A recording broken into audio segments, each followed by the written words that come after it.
Welcome. Hi, everybody. Welcome to the show. In case you haven't noticed, for those of you who are getting these alerts right now, we are live on Facebook, which is very difficult for me because I have several Facebook pages. All of them say Vincent Squires. So if you get them, friend them, like them, share them. This morning, we're broadcasting live on three now: Roku, YouTube, and as you are with me now, for most of you, Facebook. So, welcome. Here's the topic of our day: what's going on? We're consistently bombarded with information. And for those of you like me who follow a lot of other media outlets, it gets to be a bit overwhelming. But let's dive into one of the most important topics that I didn't discuss yesterday: the 100th anniversary of the Tulsa, Oklahoma massacres. And we're going to hit that in just, 2 minutes, 2 seconds. To small business. That's a great way to have generational wealth. If you're a minority business, you may be struggling to keep your head above water. Why?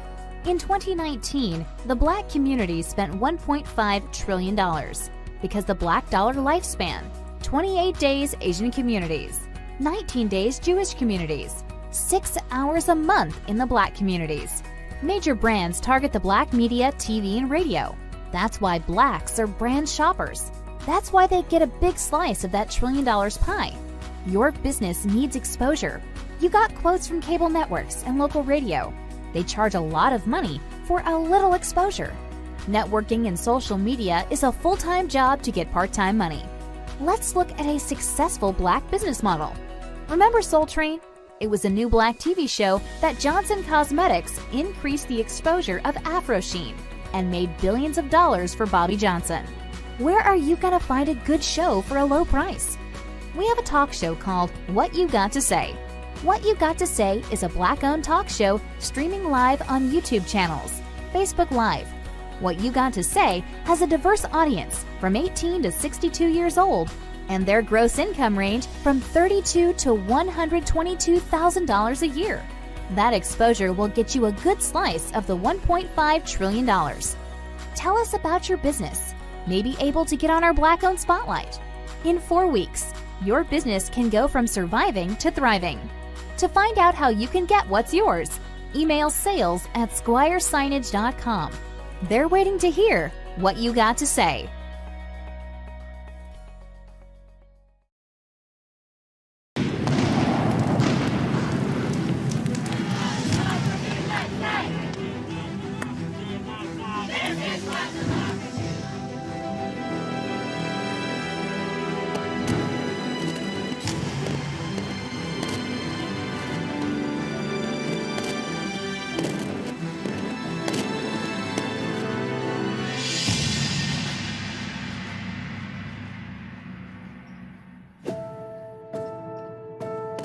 This was state-sanctioned terrorism.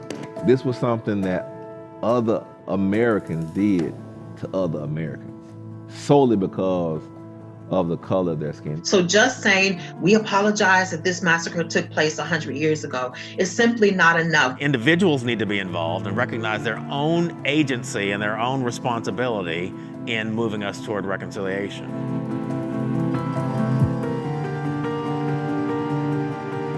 The city of Tulsa has an obligation to acknowledge this history. And when we talk about, making an apology, we want a specific apology that addresses what actually happens, that shows that the city of Tulsa understands the impact that this event has had on our community. Why can't there be repair for something that the state and city and the government did? The people who came over here were deputized by the sheriff department.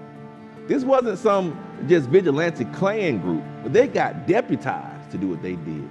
We haven't had a police investigation. We haven't had a district attorney's investigation. We haven't had an attorney general's investigation, a U.S. attorney general, none of them. So we've had some instances of genuine apology here in Tulsa. Mayor Susan Savage, Mayor Kathy Taylor have apologized on behalf of the city. Governor Keating made an apology. Former Police Chief Chuck Jordan apologized on behalf of the police department. this series of apologies that happened, it seemed to be a move towards true acknowledgement of this event. It seemed to be a move towards the city of Tulsa and the state of Oklahoma taking some responsibility. It gave some hope that we could then begin to move forward towards having conversations about reparations. It's hard to accept that this is as far as we've come. It's sad, and it shows that we still are not yet what we ought to be. That we are only now resuming the mass graves investigation, that only recently has the state Department of Education required that this be included in our history classes. So just saying we apologize that this massacre took place 100 years ago is simply not enough. We want you to outline, basically to bullet point exactly what you are apologizing for, so that we understand and we believe that you truly understand what was done. For me, that comes with the recognition that we can never fully repair the damage once the damage is done, but we can make efforts at that. Part of the acknowledgement of our history has to do with dialogue, engaging with other people about this history in ways that allow us to better understand what happened, why it happened, and what we can do about it. It's difficult to accept and to acknowledge that this is as far as we've come. We don't get to be the best community we can be unless we address the wounds of the past. We have historical racial trauma that's gone unaddressed for many years. That's not made it better, it's made it worse. We have to have compassion and empathy and make apology where appropriate. And we have to strategically think about what we can do to make it better. And we're not making it better for Black folks only, we're making it better for the community at large. This is not a Black issue, it's a community issue, it's a human issue. When a real public apology is made, it has to acknowledge the existence of mass grave sites. And I would hope that there would be some acknowledgement about how this process continues to impact our community. We all have some responsibility. And it's too easy for us to say, oh, the city should be doing this, and oh, the state should be doing this. Well, what are you doing? And what is your role? What's your responsibility?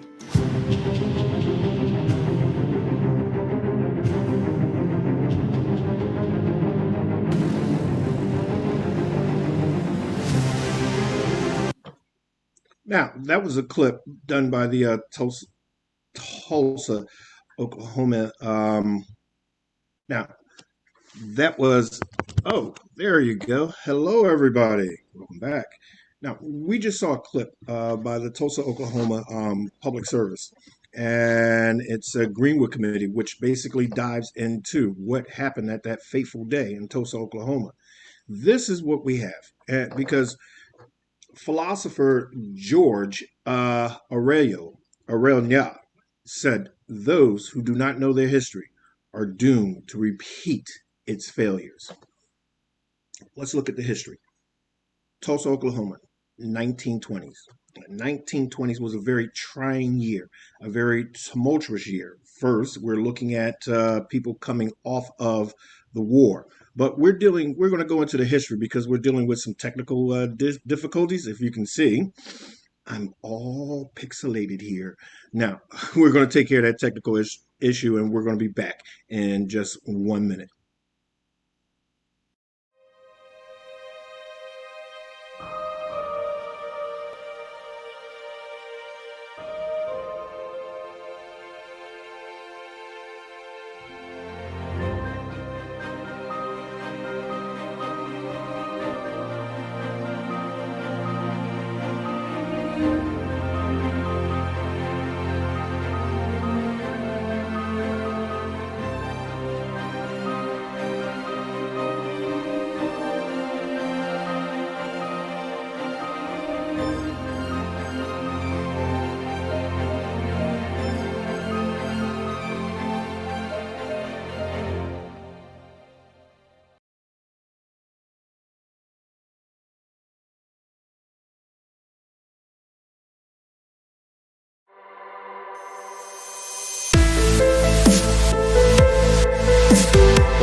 Okay, now taking care of some technical issues, and I'm standing, in the office studio with the beautiful skyline of Philadelphia behind me. Okay, so we talked about the issues. Now, what happened in Tulsa? Let's set a little history. Tulsa during the 1990s, before the actual massacre happened, Tulsa, Oklahoma was the mecca of black businesses. This is the post slavery where they've gotten African Americans gotten no help from the government and very few help from a lot of other entities. In fact, they were now getting a system of insult after insult after insult in terms of reparations from slavery because everything that the government was taking away from the South, they were now giving back. Even that crippling blow to African Americans, their resilience created huge meccas of business and commerce. Tulsa, Oklahoma, where Black Americans had three airports, and six of them owned their own private airplanes. We're talking about Tulsa, Oklahoma, where we were going through a state of depression. One is because in 1920s we were going through the huge pandemic which we are experiencing now, or global, called the Spanish flu, which killed thousands and thousands of Americans. So, African Americans, during a huge virus that's destroying a lot of America, are now in what they called at that political time the fusion. Fusion consisted of African Americans and Jewish businessmen that basically ran their city. They pretty much ran the city of Tulsa, Oklahoma. And one of the biggest things, if anybody is a study of white nationalists, is the movie The Birth of a Nation, which they depicted blacks in rule or blacks in power, especially the congressmen and senators. They had them as, some falling asleep, some, eating on the Senate floor, playing around, joking, drinking. It was a very negative, very ugly picture of our rulers, our African American leaders at that particular time. Now, through all of this that was going on, this black community, as in fact there were several others that were thriving, including Wilmington, etc., Wilmington, North Carolina, etc., brought about, sparked hate. People who were former slaves are now millionaires. They're doctors, they're lawyers, they're bankers. They own movie theaters and have over 200 room hotels. They had their own private airplanes. That hate sparked this incident where on the day of Tulsa, Oklahoma, just before the massacre, um, a young black man, 19 years old, named Dick Rowland, he had the glorious position of a shoeshine boy. He gets on an elevator where a young white woman by the name of Sarah Page claims that he assaulted her. That sparked him being arrested. Once he was arrested, the mob came to lynch him.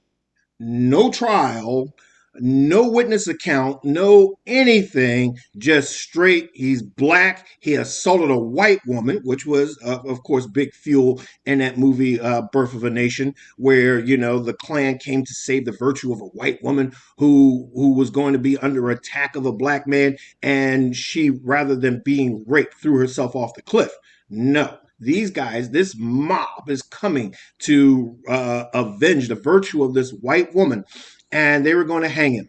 Well, the businessmen and leaders and the people of Tulsa were not going to let that happen. They decided to gather their arms and hold off the mob at the police station with guns in tow and in their hands. They held off the mob from lynching this young man. The sheriff at that time said because of the climate of it, they were going to move him. So they began to take care of that, which sparked the anger of the white men, who from that point, some of them in the military, some of them in the National Guards, decided to now destroy a thriving black business because one of the big reasons, one, hate. to hating those people who were doing better, which, is a big reason today for haters. And three, in destroying their business that makes their lives seem so much better. So they decided to go down shooting, looting, burning. And on some accounts, they've gotten airplanes and military grade explosives. Now, explain how they did that. Flying over top and bombing them. The citizens held them off for an average of 3 days. Gun violence erupting through the streets. And just because of one woman saying that she was raped by a black man. From that particular point, uh, they pretty much buried all the evidence, the bodies in mass graves. One thriving business because of hate. What sparks me about this is on the anniversary of that Memorial Day during the campaign run of 2020. In 2019, on the anniversary, President Donald Trump thought it would be great for him and his nationalist constituents to go into Tulsa, Oklahoma, and have a campaign rally. The man who promotes anti-Semitic, anti-black, anti-Asian, anti-anything except for rich white Americans or rich white businesses, go into Tulsa, Oklahoma, and have a rally. Wasn't a good idea. The mayor at that time did say that Donald Trump couldn't do it, and he postponed it, which was probably one of the best things that ever happened. But then from that point, we're leading up to the day, or actually a couple of days ago, was the 100th year anniversary of a massacre. And as you saw in the clips, we're talking about a massacre that they covered up. To this day, 100 years later, there has not been one insurance company that honored the claims. There has not been one arrest of people who, or anybody who actually did any of the killing. There was not one person held to stand trial for accountability on his action. And if you look at this today, Tulsa, Oklahoma, that thriving black community, because of racial regentification, their regentification, or the act of another minority group coming into an impoverished minority group to build it up and make it flourish and grow. A lot of us have experienced this, especially people who live in urban areas where you've got a nice home, taxes are relatively cheap, and then your world gets turned upside down because white people move in and elevate your taxes. Not only elevate your taxes, but increase the police. And the police don't protect them. They pretty much harass you out of that neighborhood. And then they price the houses so high that you cannot afford to live there. Well, this is what happened in Tulsa, Oklahoma. Well, how did that happen? Mayor at that particular time, during the part of the 80s, considered it to be a economic empowerment zone. Well, people think that economic empowerment zones are great. We can revitalize these dead cities. We can get people back, people into power. We can bring it back. No, economic empowerment zone pretty much helps a lot of middle-sized and large white businesses come into black areas and pay no taxes, increasing, of course, the property value. And African Americans who are, pretty much surviving off of minimum wage no longer can afford to live in the house that they own. Economic empowerment zones does not help blacks in their black communities because of the gentrification part that nobody sees until it's too late. Those who do not know the history are doomed to repeat its failures. The history that we are basically repeating right now is that we've got like Tulsa, Oklahoma, we've got a virus. which has affected African Americans at a disproportionate rate. We have claims of assaults. We have claims of violations of African Americans by white people, better known as calling Karen, tax Karen, selling water Karen. In fact, because of the telephone and media, blacks are being pursued and attacked by now police under false claims. Let's see. The biggest threat to now a government agency threatening African American men are the police. Somebody called, oh, he had a counterfeit bill. Now we have George Floyd, and America watched the life get choked out of him by a cop with his knee on him, standing and looking so cavalier for social media. To see him conquer this huge, towering, large, aggressive, threatening African American man. Oh, look, I'm a little old, so African Americans isn't, one of the words that was in my repertoire. We like to say in my time, black man. So the repeat of the history, because we didn't know it. Surprisingly, at the 100th anniversary, after all the media coverage of the outrage of at that time President Trump and the cult of 45 coming to Tulsa, Oklahoma, still nobody knew why they were so outraged about it. Nobody knew their history. Nobody knew their history because they systematically covered it up and hoped that it would go away. But it's not going away. 100 years, still nothing.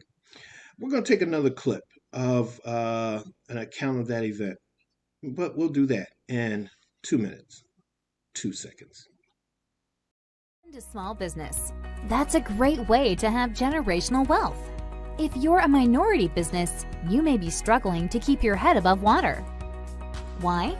In 2019, the Black community spent $1.5 trillion because the Black dollar lifespan, 28 days Asian communities, 19 days Jewish communities, 6 hours a month in the Black communities. Major brands target the Black media, TV, and radio. That's why Blacks are brand shoppers.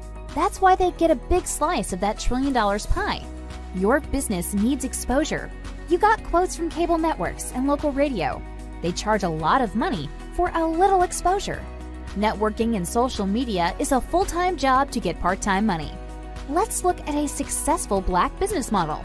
Remember Soul Train? It was a new Black TV show that Johnson Cosmetics increased the exposure of Afro Sheen and made billions of dollars for Bobby Johnson. Where are you going to find a good show for a low price? We have a talk show called What You Got to Say. What You Got to Say is a Black-owned talk show streaming live on YouTube channels, Facebook Live. What You Got to Say has a diverse audience from 18 to 62 years old, and their gross income range from $32,000 to $122,000 a year. That exposure will get you a good slice of the $1.5 trillion. Tell us about your business. May be able to get on our Black-owned spotlight. In 4 weeks, your business can go from surviving to thriving. To find out how you can get what's yours, email sales@squiresignage.com. They're waiting to hear what you got to say.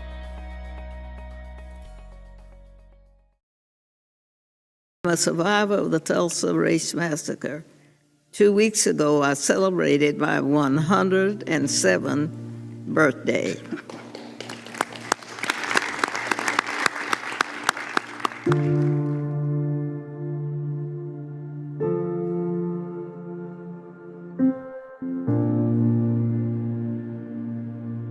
Today, I'm visiting Washington, D.C. for the first time in my life. I'm here seeking justice, and I'm asking my country to acknowledge what happened in Tulsa in 1921. Because of the massacre, my family was driven out of our home. We were left with nothing. We were made refugees in our own country. On May 31st in 21, I went to bed in my family's home in Greenwood. Neighbors of Tulsa, the neighborhood I fell asleep in that night, was rich, not just in terms of wealth, but in culture, community, heritage. I had friends to play with. I felt safe. I had everything a child could need. I had a bright future ahead of me. Within a few hours, all of that was gone. I will never forget the violence of the white mob when we left our home. I still see black men being shot, black bodies lying in the street. I still smell smoke and see fire. I still see black businesses being burned. I still hear airplanes flying overhead.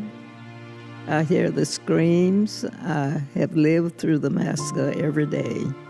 Our country may forget this history, but I cannot. We were shown that in the United States, not all men were equal under law. We were shown that when black voices called out for justice, no one cared. No one cared about us for almost 100 years. We and our history have been forgotten, washed away. This Congress must recognize us and our history. For black America, for the white Americans, and for all Americans. Please do not let me leave this earth without justice like all the others, massacre survivors.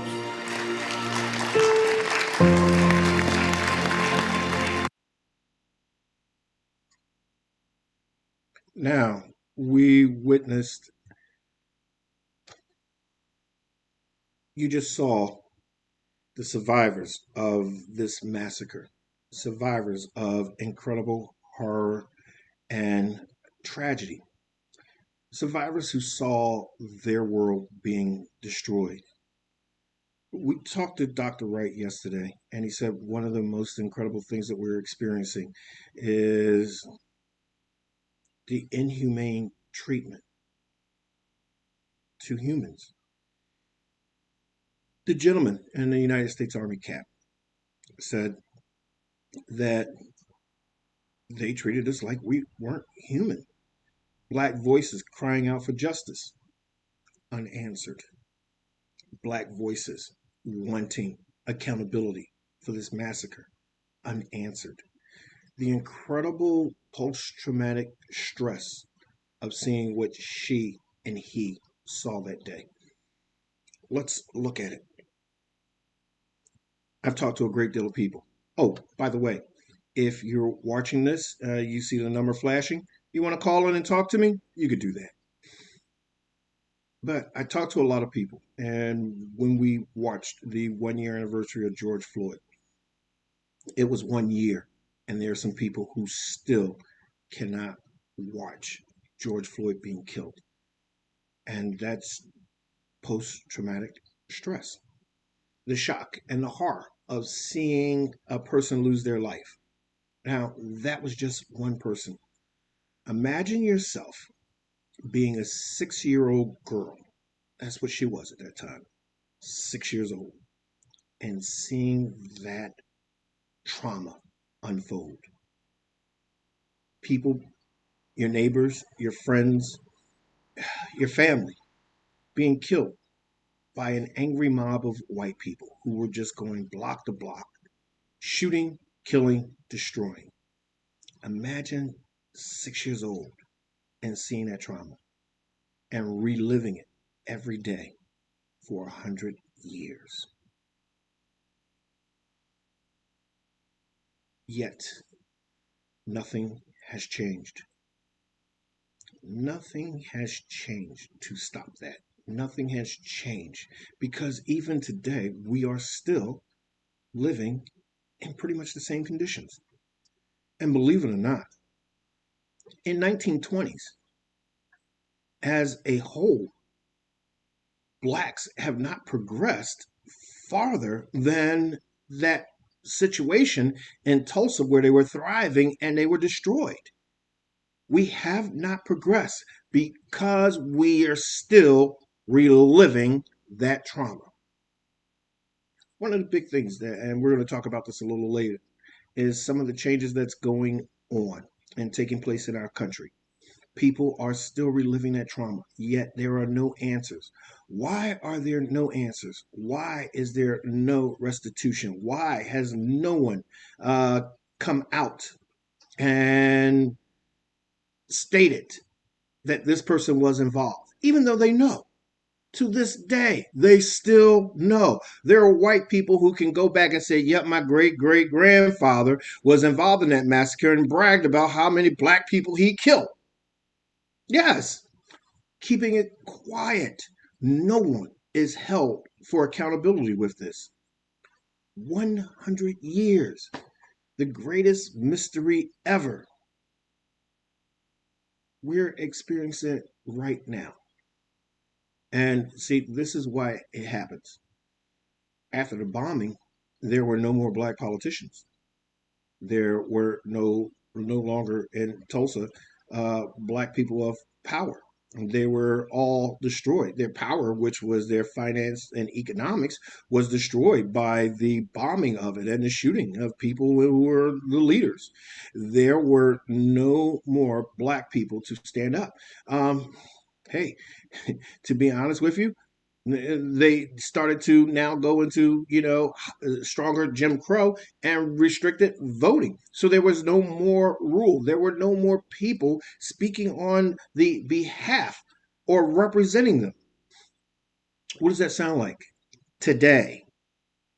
Where we are now getting back into a period of awakening and using our voter power to get people into office who will hear us, who will fight hard for us, who care more about the people than their constituents. And what's happening today with that? Well, now we're talking about 15 Republican states that are drafting, at last count, over 400 bills of voter restrictions. And what are we doing about that? What's the president doing about that? We're going to find out in just 2 minutes, 2 seconds.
As for the act of voting itself, I urge voting rights groups in this country to begin to redouble their efforts now to register and educate voters. And in June should be a month of action on Capitol Hill. I hear all the folks on TV saying, why doesn't Biden get this done? Well, because Biden only has a majority of effectively 4 votes in the House and a tie in the Senate, with 2 members of the Senate who vote more with my Republican friends. But we're not giving up. Earlier this year, the House of Representatives passed For the People Act to protect our democracy. The Senate will take it up later this month, and I'm going to fight like heck with every tool at my disposal for its passage. The House is also working on the John Lewis Voting Rights Act, which is critical to providing new legal tools to combat the new assault on the right to vote. To signify the importance of our efforts, today I'm asking Vice President Harris to help these efforts and lead them among her many other responsibilities. With her leadership and your support, we're going to overcome again, I promise you, but it's going to take a hell of a lot of work. Hey, NBC News. All right. There you go. That's the answer. Why we haven't had any change. We've had multiple bills, which the floor passed, went to the Senate, and became dead on arrival. And people are saying, how come Joe Biden isn't doing anything to push this through? Well, Donald Trump pushed some incredible bills through, even though he didn't control everything until the midterm, and then he had complete control of the House and the Senate too. But what's going on now that didn't happen during Trump is called the filibuster.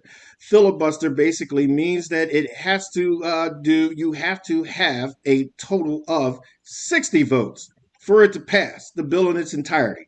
If not 60, we're now looking at the 50-50 tie in which Kamala Harris breaks the tie. And breaking that tie, the bill is still not complete. It goes back in for remediation, which means the Republicans get to gut the bill, giving it no power, no influence, no funding needed to support the bill, which basically makes the bill worthless. In fact, the paper that they print the bill on it has more value than the bill itself. Why are the Republicans working so hard right now to restrict the voting? Well, first and foremost, because they want to stay in power. They want to stay in power because their constituents want to stay in power. They want to stay in power because the cult of 45, better known as the 70 plus million that voted for Donald Trump, want to stay in power. In fact, the cult of 45 stormed the Capitol because not only did the Democrats win the presidency, but in surprisingly never done in history, the Democrats won 2 Senate seats in Georgia on a runoff, which has never been done. Why has it never been done is this. Here is the trend. Black America comes out to vote on presidential elections. That's it. That's it. Leaving yourself vulnerable for one, your school board elections are done constantly. 2, your mayoral elections are done constantly. 3, your commissioner, freeholders, or whatever you call them in your county, those elections. Not only that, but certain states do vote for their district attorney and attorney general. Those are the people who make the laws that govern your life. It's not just the president. It is your mayor. It's your school board. We sit back and we do not come out to vote. And then we wonder why in black communities, kids are failing. Duh. Well, you're not voting in people because it's not a presidential election. So you're not voting in people who have your children's best interests. We sit back and we only vote on a presidential election. And then we want to know why area gentrification is happening. Duh, because you're voting in people who take money from these other people, from campaign donors. And once these guys are in power, because you didn't vote, these guys now control you and your town. So that means that gives them the power to write laws, to get businesses in, to force you out. We want to know why President Biden isn't doing anything. Because he doesn't have any help. We should have had a huge blue wave of people getting out all these Republicans who've been standing in our way during the Trump era, who've been standing in our way during the Obama era. We should have been voting these people out. No. We only vote on presidential elections. And we suffer the consequences. Those who do not know their history are doomed to repeat its failures. I cannot discuss. Oh, by the way, why is there no local restitution for all these people in the city of Tulsa? We're going to dive into that in just 2 minutes, 2 seconds. Into small business. That's a great way to have generational wealth. If you're a minority business, you may be struggling to keep your head above water. Why? In 2019, the Black community spent $1.5 trillion because the Black dollar lifespan, 28 days Asian communities, 19 days Jewish communities, 6 hours a month in the Black communities. Major brands target the Black media, TV, and radio. That's why Blacks are brand shoppers. That's why they get a big slice of that $1 trillion pie. Your business needs exposure. You got quotes from cable networks and local radio. They charge a lot of money for a little exposure. Networking and social media is a full-time job to get part-time money. Let's look at a successful Black business model. Remember Soul Train? It was a new Black TV show that Johnson Cosmetics increased the exposure of Afro Sheen and made billions of dollars for Bobby Johnson. Where are you going to find a good show for a low price? We have a talk show called What You Got to Say. What You Got to Say is a Black-owned talk show streaming live on YouTube channels, Facebook Live. What You Got to Say has a diverse audience from 18 to 62 years old, and their gross income range from $32,000 to $122,000 a year. That exposure will get you a good slice of the $1.5 trillion. Tell us about your business. May be able to get on our Black-owned spotlight. In 4 weeks, your business can go from surviving to thriving. To find out how you can get what's yours, email sales@squiresignage.com. They're waiting to hear what you got to say.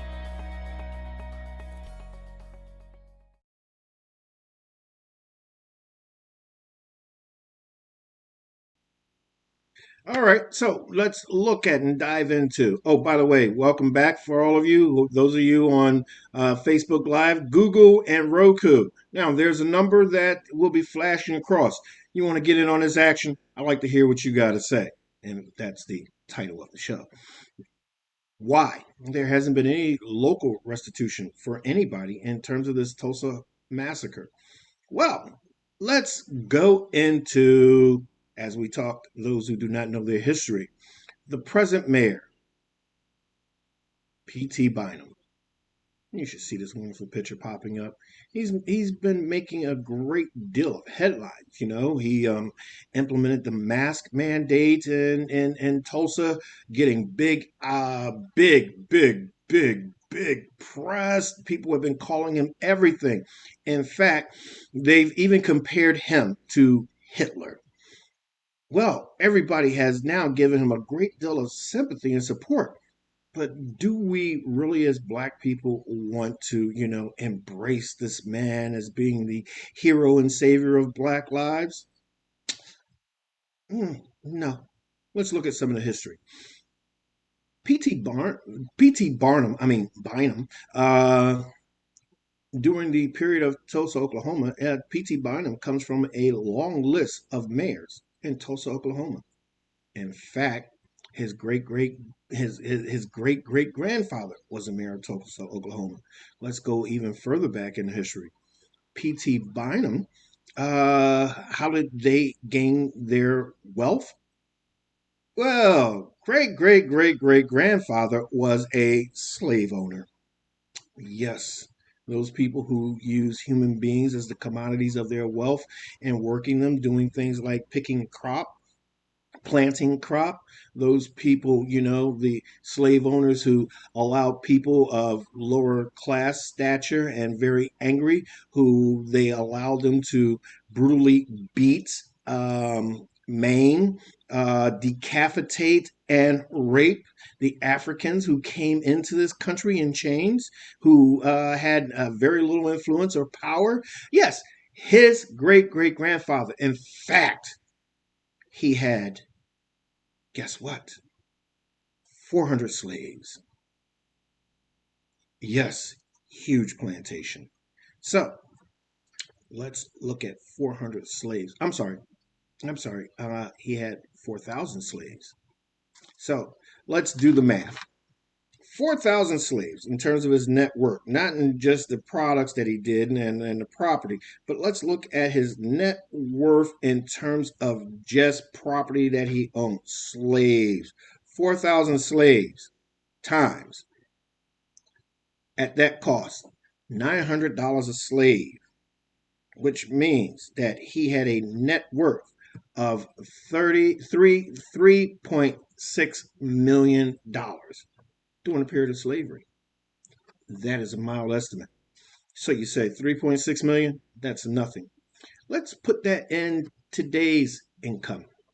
That would be the equivalent of $47 million. Yes, he was making more money than some of those NBA stars. So, in fact, I'd love for somebody in history to actually point out some members of the Bynum family that was involved in that Tulsa massacre. Yet, that money has been going on for generations and generations, and that power has been going on for generations and generations. And those people who had the money that lost them were not even compensated. Not even compensated. As the gentleman said, don't let me leave this earth without being compensated for what we lost. How did they get to do it? Well, let's see. Blacks don't vote. So when you don't vote, that means that you are now casting a vote for the person who is against you. Yes, let's look at it, because voting is that if you vote and then your enemy votes, then that's a tie. But if your enemy votes and you don't vote, that's a vote that he wins. Simple math. And this continues to go on because people are not knowing their history and consistently repeating its failures. Let's look at now all of that money that his family has done, that has made on the backbones of slaves. Let's look at all that power that they have made on the backbones of slaves. Let's look at the generational wealth that they made on the backbones of slaves. In terms of generational compensations for African Americans or for Black people today, or as they say, African descendants of slaves, or ADOS, what have they gotten? Nothing. No, well, they've gotten some sound bites of some politicians who have done some things and says that that's your restitution. Oh, by the way, now what have they called it? Welfare. That's your restitution. Public schools. That's your restitution. In certain local places, they've been giving them a total of $9,000 to compensate for the land that they had stolen from their ancestors. That's your restitution. By the way, of those people that they were giving them $9,000 on, only 7 of them qualify. But that's your restitution. And two of my favorite, affirmative action. That's your restitution. The most incredible thing about saying that affirmative action was your restitution was the simple fact that they got somebody with a black face, put him in office, yet didn't give him enough money to hold the position that he has, nor was he promoted or given any power. Ooh, big restitution there. Oh, and of course, what did Senator Lindsey Graham say? You got Obama. That's your restitution. Oh, it sickens me. That's your restitution. By the way, on a conservative notification, they calculated the industries that were built on slavery and the just on a conservative level, the wages using very conservative, like below minimum wages. They said that your ancestors have amassed on a conservative level enough money to give every African American in the United States $780,000. Yeah, we can see that restitution bill passing in the House and in the Senate. And if it does pass, we'll definitely see a great deal of white people claiming to be Black. We'll be back in 2 minutes, 2 seconds.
All right, so let's take a look at this.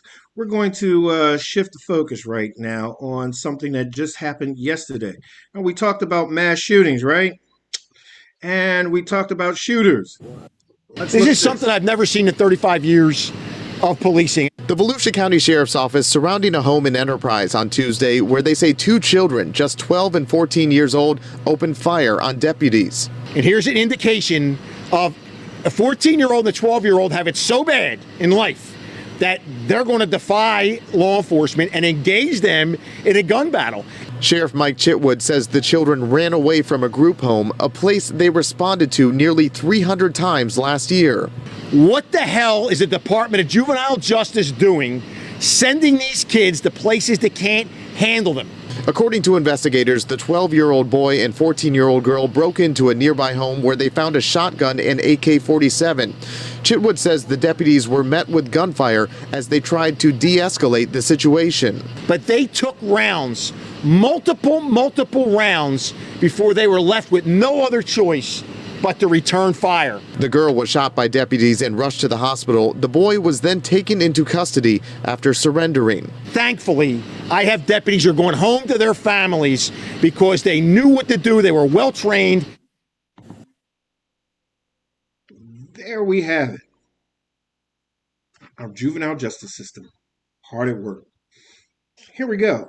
Again, greatest place to be, Florida, where they're in a group home for, whatever issues or family issues that they had that led them there. But this location that is supposed to look out for their welfare is the worst place in the world for a 12-year-old and 14-year-old.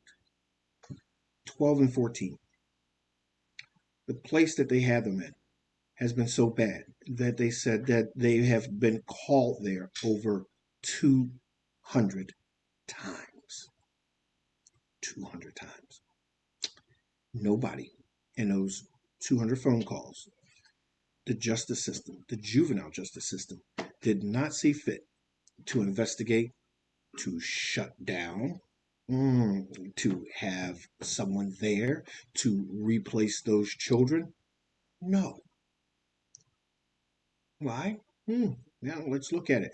Majority of juvenile delinquents or miscreants are African American children, stemming from broken homes, abuse situation, drugs, parents, and the state takes them away to put them in a position where they can grow and develop and become prosperous and very, very contributing members of society. Yet that theory got shot to crap because they put these kids in their own little personal hell, to the point where a 14-year-old girl and a 12-year-old boy runs away for help. They are so traumatized that they break into a house and find weapons. Good thing for a kid that's been abused going into another situation that's supposed to help them, and they're abused more. They now have weapons because they read the news. They broke out. They're black kids. The police are coming. They get weapons that they're going to use to protect themselves. As much de-escalation, and by the way, I applaud the police and the sheriffs for how they handled this action. Although they did have to shoot, they did, and it was confirmed. They used hours of de-escalation technique on these kids, even to the point of throwing a cell phone in there so that they can talk to the children and talk them out of it.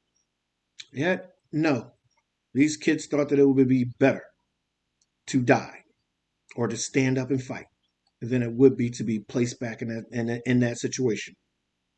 They therefore started opening fire on the police. God, is anybody out there listening to this? Children opening fire on the police, 12 and 14. Anybody remember what they did at 12 years old? At 12 years old or 14 years old, did it ever come to your mind that I was going to get an automatic weapon and just start busting caps and cops? Did that happen? Anybody ever thought of that? No. Let's look at the conditions that they lived in that led them to this decision. They don't sit up here and go, okay, yeah, this happened. Oh, it's though they're black kids. Oh, they're underprivileged kids. Oh, they're ghetto. They just want to be ghetto. They just want to break into people's houses and cause destruction. They were probably looking for drugs. But that bull crap. 12 and 13-year-olds, the one thing that they don't want to do at 12 and 13 is go into all this trauma. At 12 and 13, you're still at the fantasy part of your life. You're still thinking of what you're going to be and what you're going to become. You're still wondering what you're going to get for your birthday and Christmas. You're not sitting up here thinking about shooting cops or running away from some terrible situation. No, at 12 and 13, you're just starting to live.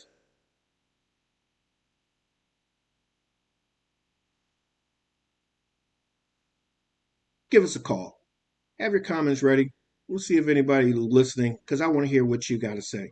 And I want to hear that right after this break. Into small business. That's a great way to have generational wealth.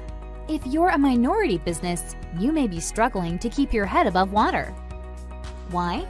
In 2019, the Black community spent $1.5 trillion because the Black dollar lifespan, 28 days Asian communities, 19 days Jewish communities, 6 hours a month in the Black communities.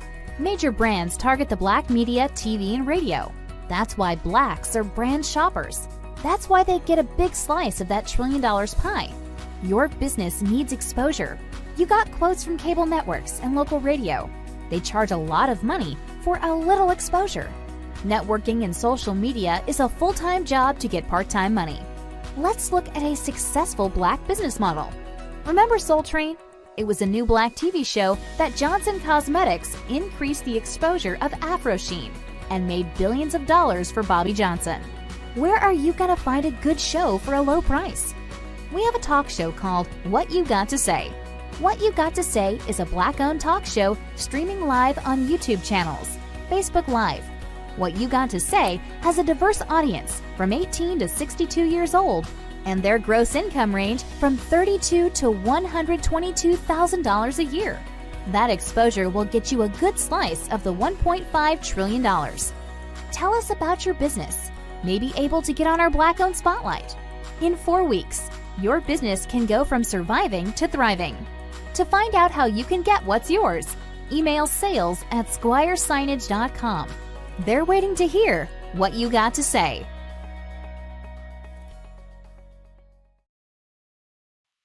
All right, I was reading one of the comments on my feed, and someone posted, incredible. I'm not even going to mention your name because of the amount of ignorance, but I do know who you are. You believe that that's what the kids, they got what they deserved. Really? Wow. 13 and 14-year-old kid deserve to go from one abusive situation to another abusive situation? Really? Got what they deserved. Jeez. I'm going to nominate you for Parent of the Year, you jackass. I don't know why people, I mean, if you're going to make a comment, please do something responsible and give it some consideration. Exercise a little CRT, or critical race theory, or basically, as we put in the video in the show yesterday, the understanding of the oppression of people of color because of their color, and that oppression and the disadvantages that it therefore caused. Or exercise a little humanity, empathy. What would be so hard for you at the age of 12 or 14 years old that you would go and commit a heinous act? What in your life is so unlivable that you prefer to put yourself in a position where you would cease to live? Is that all too hard to give some consideration for? Or are we so caught up into ourselves Oh, yes, America is in some hard situations. Yes, we've got COVID. Oh, we've got job insecurities. We've got the ability to want to start back our lives. We have the anxiety of that. We have the anxiety of our children going back to school and finding out that our children did so bad on streaming or Zoom school, that now going back in with their teachers, you know, they're not going to make it. We're looking at now, in terms of our children in education, we're now looking at 2 school years where they've only spent 10% of the school year in school, in person, and distance learning on Zoom. And we're also looking at the point where, some of you parents, and I'm not saying all of you parents, but some of you parents have, even though your child is at home and you're at home, still did nothing to help their kids get good grades in school. Oh, yeah, call the teacher and make an excuse. I talk to a lot of teachers, a lot of them on my feed. And the biggest thing that they tell me is that when they contact the parents and the parents are home, they don't know why their kid isn't on Zoom TV. Really? You mean to tell me that it's so incredibly difficult for you to go into your child's room and get them out of bed so that they can sit in front of a camera and at least attend TV, school, computer? Yet, it's so difficult for you to do that. But talk about, he don't do his homework because all he does is play video games. Sits in front of a computer, the TV, and play video games for hours. And you think it's hard for him after playing video games for hours. It's so difficult for this child to sit in front of the computer and learn. Really? I think, don't get me wrong, I know that parents are going through some stuff. I know that it is difficult. I know that you are having some issues. I know that you are having some financial insecurities. I know that you are having some food insecurities. I know that you have some health insecurities. I know that you're wondering, is the vaccine safe? Although we're getting into the hundreds of millions of people taking the vaccine, and yet, we still, quote unquote, all you vaccine conspiracy theorists, we haven't had that mass death. Oh, by the way, I'm still waiting because, according to them, they injected all those 5G nanos into my body, and I'm an antenna for Bitcoin. Has not changed my account yet. So, Bitcoin, are you listening? Where's my deposit? Oh, I'm sorry, but I digress. All of you people who sit back and make all of these crazy excuses, could you just do me one favor? Get off your lazy behinds and look after your children. Get off your lazy behinds and make sure that your children are doing the right thing. The incredible thing about them being your children is that God blessed you with a huge talent called do as I say because I'm your parent. Or you could go into situations like, you're not taking care of your children and some mediocre state worker comes and takes your children away and put them in a group home like that. What are your options? Help your children to success or help your children to failure? We'll find out. Call in. I encourage you. You disagree with me? Call in. You agree with me? Call in. Vincent Squire. Talk to you right after the break.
family's 4 dogs raced outside. That's step one. But then the bear began swatting the dogs. 17-year-old Hayley raced to the rescue, pushing the bear backwards with her bare hands, quite rightly, Nat, before rushing back very smartly inside. The brave teen suffered only a sprained finger and a scraped knee. That is extraordinary, that fish. Let's have a look at it again. There's the bear on the back fence, obviously protecting her cubs, then the dog protecting the other small dogs, and then the unexpected Hayley rolling out there. Unbelievable. I mean, if she could have been taken out with just one swat of that bear's paw, gosh. Forget Bear Grylls. All right, so we're looking at a 17-year-old who's got more intestinal fortitude than a lot of men I know. Now, this has basically dominated YouTube and social media. Now, don't try this at home, people, because all the experts said that she did all the wrong things. Now, I'm experiencing some technical difficulties, so call in, talk to me. We'll be right back. 2 minutes, 2 seconds. To small business. That's a great way to have generational wealth. If you're a minority business, you may be struggling to keep your head above water. Why? In 2019, the Black community spent $1.5 trillion because the Black dollar lifespan, 28 days Asian communities, 19 days Jewish communities, 6 hours a month in the Black communities. Major brands target the Black media, TV, and radio. That's why Blacks are brand shoppers. That's why they get a big slice of that $1 trillion pie. Your business needs exposure. You got quotes from cable networks and local radio. They charge a lot of money for a little exposure. Networking and social media is a full-time job to get part-time money. Let's look at a successful Black business model. Remember Soul Train? It was a new Black TV show that Johnson Cosmetics increased the exposure of Afro Sheen and made billions of dollars for Bobby Johnson. Where are you gonna find a good show for a low price? We have a talk show called What You Got to Say. What You Got to Say is a Black-owned talk show streaming live on YouTube channels, Facebook Live. What You Got to Say has a diverse audience from 18 to 62 years old, and their gross income range from $32,000 to $122,000 a year. That exposure will get you a good slice of the $1.5 trillion. Tell us about your business. Maybe able to get on our Black-owned spotlight. In 4 weeks, your business can go from surviving to thriving. To find out how you can get what's yours, email sales@squiresignage.com. They're waiting to hear what you got to say.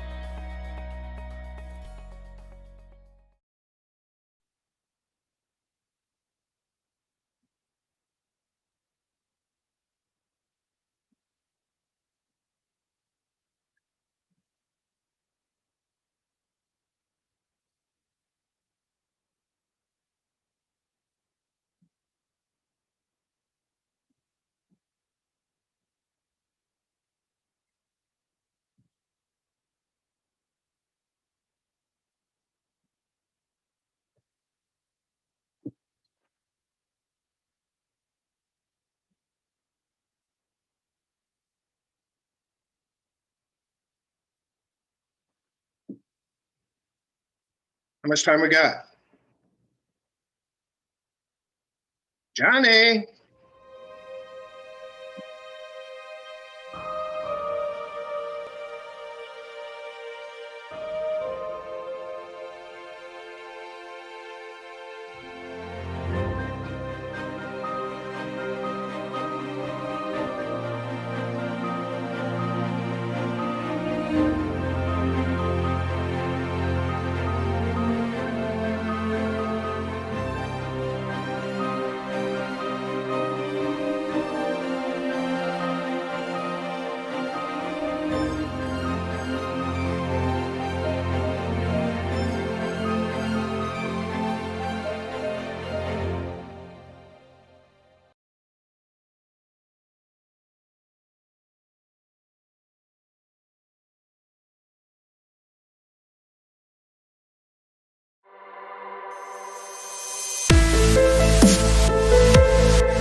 Well, today it's been what's going on. And what's going on is that we have not learned from our history and its past mistakes, and we're constantly repeating it. Well, I've learned a lot from my mistakes. Sunday marked the 6th anniversary of me being married to the love of my life. I've learned from my past mistakes because I've been married before, twice, and I've learned from my past mistakes because although we've been married for 6, I've known her for 16 years, and in 16 years, she's still the best part of my day. 6 years of marriage, I've grown to be very much accustomed to her ways, her walks, her sense of humor, and the way she always picks my clothes, because God forbid I go on the air and I look bad. I've learned to trust her opinion, her thoughts, and most of all, I've learned that love is such a wonderful reciprocating thing. As Teddy Pendergrass, to be loved and be loved in return is one of life's greatest joys and desires. Honey, if you're watching this show, and I know you are, because that's you calling, I want you to know this. You know, you are still the best part of my day. And I am today the same as I was the day that Reverend Dr. Stanley Hurst, who cried at our wedding. I am still that same person today, very much in love with you, and still feel like I am the happiest man in the world because of you.